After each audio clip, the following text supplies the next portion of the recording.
విద్యా వ్యవస్థని రేవంత్ ప్రభుత్వం దెబ్బతీస్తోందన్నారు బీఆర్ఎస్ నేత జీవన్ రెడ్డి. 30 నెలల్లో ఒక్క గురుకుల పాఠశాల కూడా నిర్మించలేదని, బడ్జెట్లో నిధులు కేటాయించి ఖర్చు చేయలేదన్నారు. జీవన్ రెడ్డి ఆరోపణలకి కౌంటర్ ఇచ్చారు అద్దంకి దయాకర్.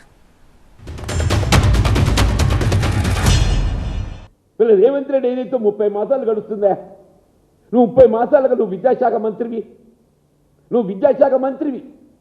విద్యకు సంబంధించి మెరుగైనటువంటి ఒక విధానాలు రూపొందిస్తా. నేను ఏంటని మెరుగైన విధానాలు అంటున్నా.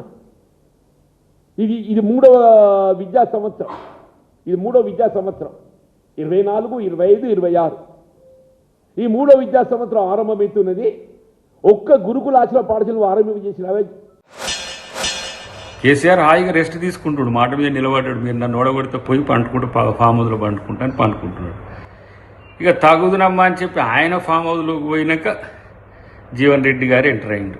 ఇవాళ ఏం మాట్లాడుతున్నా, ఆయన విద్య మీద మాట్లాడుతున్నాడు. విద్య మీద చాలా అంశాలు, అసలు ఏం చేయలేదు, విద్యకు కేటాయింపులు లేవని చెప్పి.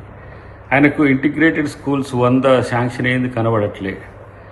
తెలంగాణ పబ్లిక్ స్కూల్స్ పేరు మీద ప్రతి మండలంలో 500 పైచిలకి ఇలా స్కూల్స్ పెట్టాలని ప్రయత్నం చేస్తున్న మాట ఆయనకు తెలియదు. ఇలా ఫీజు రియంబర్స్మెంట్ కానీ, లేకపోతే డైట్ ఛార్జెస్ కానీ, స్కాలర్షిప్స్ కానీ ఏ విధంగా క్లియర్ చేస్తుండ్రో కనీసం ఒకసారి చూసి తెలుసుకోండి జీవన్ రెడ్డి గారు.